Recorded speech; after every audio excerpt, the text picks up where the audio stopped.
Okay, I can start. Huh? Start recording already. Okay. Greetings to the teacher. My name is Navish. Wait, come on, lah. Tell your names, lah. Okay, good afternoon, everyone. My name is Alan Buchiwe. I'm from Six Science.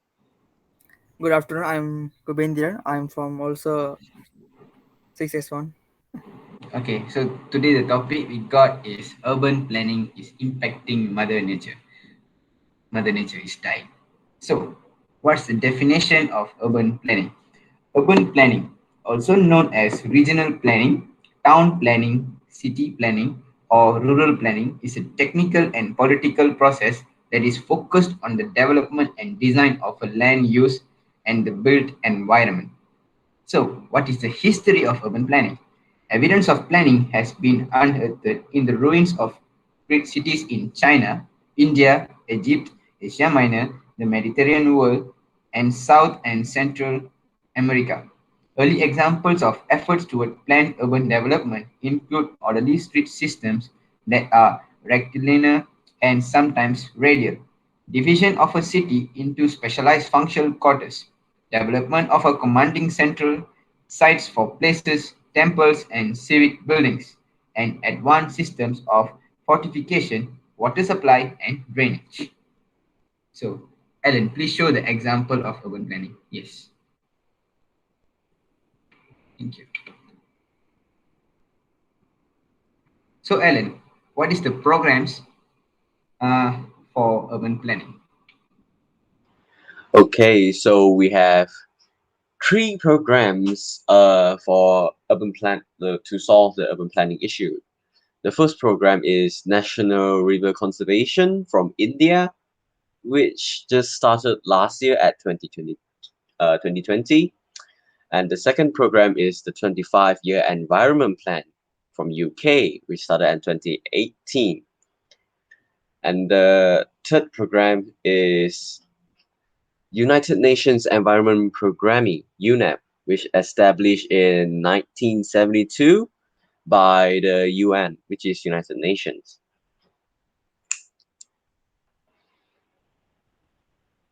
Then, Kuvantiran, what is the relevant parties?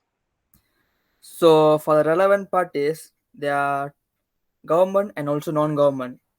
For the government should pass laws that plan and provide environmentally sound cities and smart growth techniques, considering that people should not reside in unsafe and polluted areas. For non-government, key stakeholders in urban areas must provide campaigns and counseling for effective medical health clinics, and family planning to help reduce their high rates of population growth.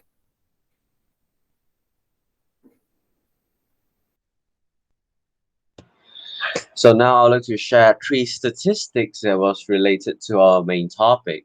So the first statistic illustrates the land loss due to urbanization from 1992 to 2000. And from here, we can see that on an average, we lost about 100,000 kilometers square of land due to urbanization. And the second statistic shows the urban growth throughout 2000 to in the future 2030. So this pretty much is still a prediction, but it proved that the our urban growth will keep continuing in a rapid rate in a highly no densely populated area, especially like in the US or in China. And then for the last statistics, this shows the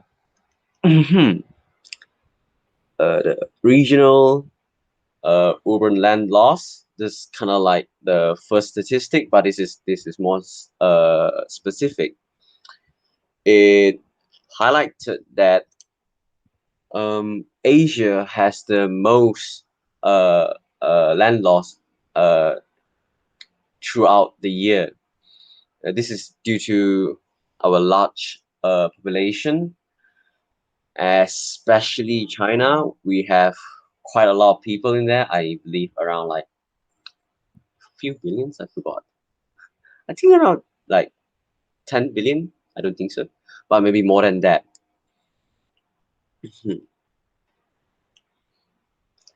And I also like to share an example for the writing essay question.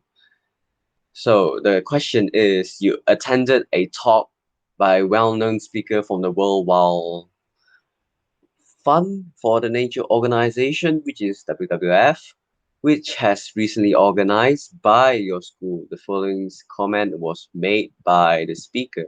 Rapid urbanization is destroying nature. Write an essay, express your opinion. And I would like to point this question to any viewers out there and try to answer this question. Yeah, just do your best, and I'd like to see what's your opinion about this statement. So finally, Kubantiran, I have a favor for you. Not really a favor, but would you like to talk about the example or about the question, speaking question? Yeah, exactly. So the situation is there's an increasing concern about the rapid urbanization across the globe. In your group, discuss ways to help reduce the impact of urbanization on Mother Nature. So there are several ways to reduce the impact of urbanization on Mother Nature. First, government should is there government? The government should empower cities to plan a positive natural future. Besides that,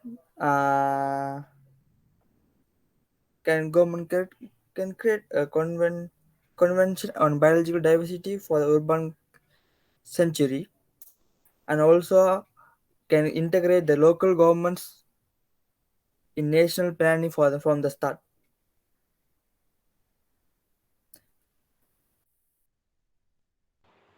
So, Navish, would you like to share some quote?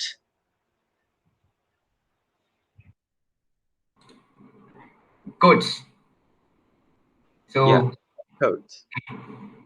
so the code for this topic is growth for the sake of growth is the ideology of the cancer cell by Edward Abbey. So Edward Abbey was known for the defending environmental issues in the 19th century. Uh, he's a brave man. So this is a quote by him. Edward Abbey suggests that if cities grow needlessly, they will become a cancer and there won't be any purpose to their growth. Yeah, that's it. So they have to grow, but with a proper purpose, without doing, without harming the mother nature. Thank you. Thank you. Okay, thank you very much, everyone. Thank you, Dimalan and Navish.